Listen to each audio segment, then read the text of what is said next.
So I wanted to put a video together just on the second fire bag. So basically I wanted to show the contents, what they are, and what to use them for. That way everybody's all on the same page. So let's just dive right into it. So cool little burlap bag that I found. I'm just gonna pull them out one at a time and we're gonna get to them from there. There's Serum rod. You obviously know how to use one of these. I did put some 1-inch Gorilla duct tape on there. Now that's also flammable. Pull out about 4 foot of it, roll it up into a little ball, catch it on fire, you're good to go. Should even take a spark from this.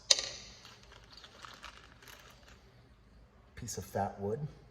This is the inside of a pine tree that died, and all the sap had gathered to the center. I harvested this piece off of my own land. Then I split it, which is just harder than bones and cement. I'm telling you, this thing is really hard, but you can take a 90-degree spine on the back of your blade or your Bucko Laplander saw, and then you could just shave off little piles, like just little shavings off, and then you get a little pile of it, and it's resonated. So it's filled with turpentine, and this stuff will burn for a while. It'll definitely get your fire started. This little stick right here will make tons of fires. You'll have a lot of it. So anyways, use it, enjoy it, and learn how to harvest it. It's awesome.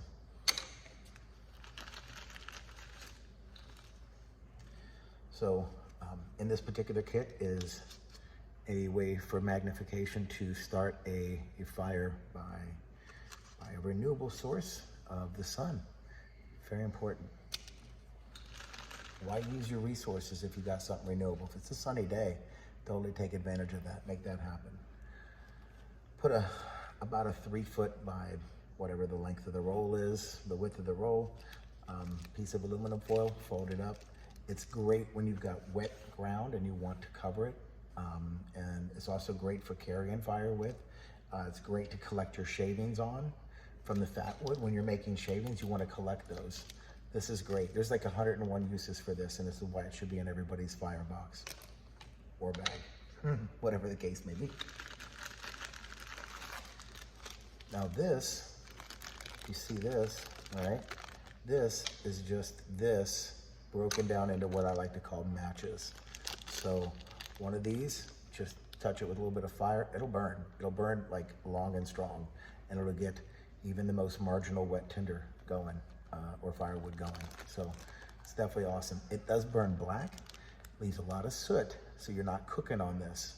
Don't even attempt to cook with this, but you can attempt to get your fire started. Once it's on coals, it's fine. Once it's all burnt up, you're good to go. Just wanted to share that with you. So many food has been burnt with this stuff, and it does taste like pine sap. It's nasty. Don't do it. I promise you. Little tiny pencil sharpener. What could we use this for? You take a stick, just a regular stick off the ground, you stick it in there and you twist it around. It makes pencil shavings, but with no lead. So that's perfect for tinder. Keep one of these. If you can get a metal one, even better. The bigger, fatter ones that hold the crayons, even better. I'm just using what I got.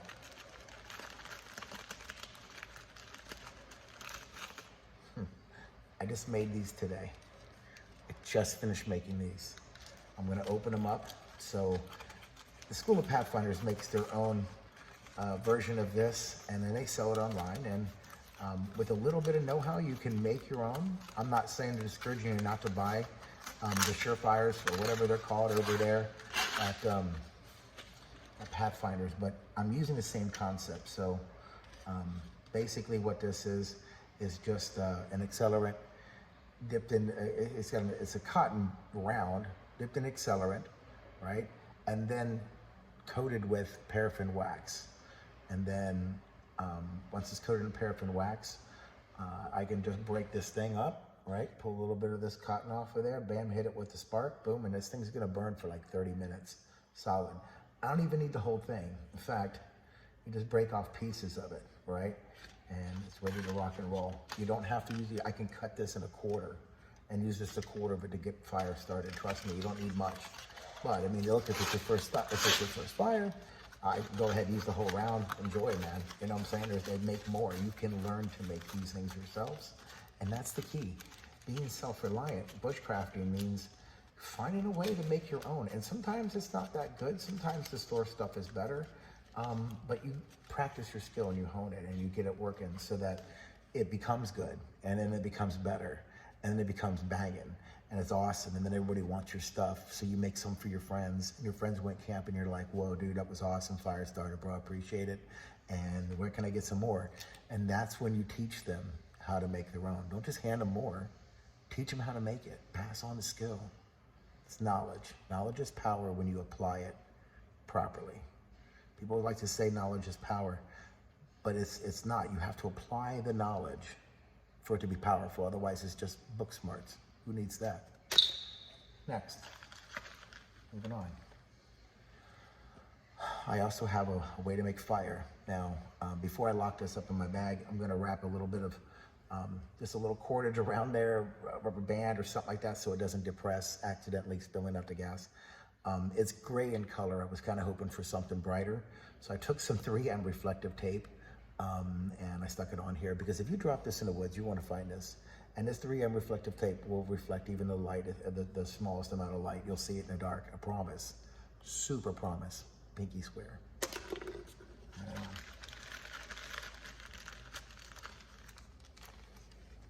So this is Charcloth. So I'm gonna pull it out a little bit so you can see what it is. But I made these just yesterday. Now I call these my Charcloth cigars. And you can see they look like a cigar, right? And I've got them wrapped with the same thread that when you pull apart the towel, it gives these little shredded things. So I roll them up into a roll, tie them up, and then I put them in a tin, close the tin. There's a hole in there somewhere so the gases can escape. That's just great. If it's already an Altoids tin, it's got 2 holes in the back where the hinges are at. If not, if it's a tight screwing lid, poke a hole in it. Gases need to escape. This goes inside there raw, as raw paper towel, or cotton towel, has to be 100% pure cotton. Roll it up, drop it in the fire, right? Gases will escape and it'll burn. You can't overcook it. There's like, you can leave it in there 20 fires and you're not gonna overcook it. As long as oxygen does not get to it, you've removed one of the 3 elements of a fire. And what you got is essentially a piece of carbon. This piece of carbon will take a spark from your ferro rod, right? But more importantly, why use resources when you don't have to? If you have your magnification lens or some sort of lensatic, something to concentrate the beams of the sunlight, you can get this to go. And then you can break off the piece that's burning and then save the rest for later, putting it back inside your bag, right? And if it does catch on fire, remove the oxygen from it. It'll go out and you can save the rest of it. You don't have to use the whole thing. And that's the thing. And then you learn how to make more so you don't run out of this stuff. And every time you have a fire, you can always be making more Charcloth. And you have to get the mentality of the next fire mentality.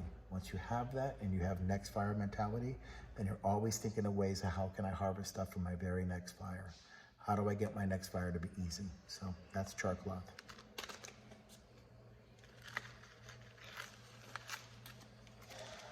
In here, okay, at the bottom here, I got some cattail.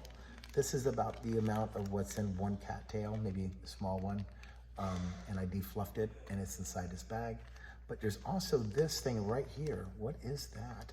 Well, if we open it up, I'm gonna show you just because it's worth it. I make these at the office when I'm bored and I don't wanna say bored per se, but I am not necessarily taking a call right now, so I got my fingers are busy.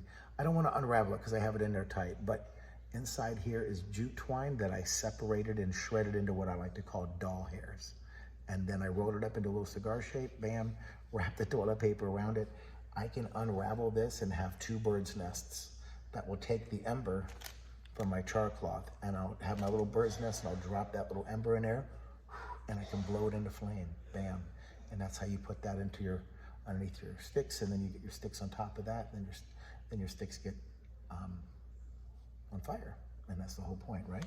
So we put this back in here and we will finish this part up. And then the last piece in the kit is going to be this that I made tonight. So on this particular part of the kit, This is just a regular piece of pine. I harvested it from a pallet, of course, right? You know, free wood, I'm gonna take it. And on the inside here, what I have is some jute twine wrapped around there.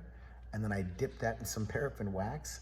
And then I coated it with some chips of this stuff, like just the shaving part. So that I just rolled it inside there. So then if I took this, lit that, right? Of course I have to take the aluminum foil off, but once I do that, then what I'll have is I'll just have this big flaming bog and just stick that right inside wherever I'm sticking it into, the fireplace, or I'm sticking it into the fire that I'm getting ready to get started. And it's got paraffin wax, so that'll burn. The jute twine will burn, and it'll burn for, what I should have done, I didn't think about it, but I should have, instead of using pine, I should have used one of these. See? All right. And that's what it means when you get to, your thing ever grows. I've not used this. I thought of this tonight. I just had some extra wood laying around, some extra jute when I was making my little fire, my fire starting pucks from the cosmetic rounds. And I was like, you know what, man? I bet you I can just make something. And I did, I experimented. I don't even know if this is gonna work. I doubt it would not be successful, but I mean, hey, I've been proven wrong otherwise. So anyways, that's this. And let's see, that's pretty much so the extent of it, but I wanted to go through this real quick. We have the ferro rod, right? This is the first way to start fire. Here's the second way to start fire. Here's the third way to start fire, right? Inside that little magnification card, right? The rest are gonna be redundant tinders that I get to use. Tinders that I know that are hard to acquire in the woods when you're just trying to get a fire started. It's good to have it. So I've got my fuels, right? I got my tinders right here to get those started. And then I got another fuel little source right here, which are my cotton rounds. And let's just put all this stuff back in here into the bag. Put this down there, drop this into the bag. Got my aluminum foil, right? Can't forget about that. That's always a winning key. Got my little tinder maker with the pencil shaver. That's in there. I got my already made Charcloth. Don't forget to make more. Always think next fire mentality. My matches, my in the woods, my redneck matches. There we go. From fat wood, from the pine, and of course tonight's new invention, a little match. So anyways, that's pretty much so it. That's what's inside the bag. I'm gonna close it up, tie it off, make a nice little bow tie. All right, like a little shiny tie in your shoes, and bam, it's done. And that's the end. Fire. Thanks for watching. Tony Too Tough out.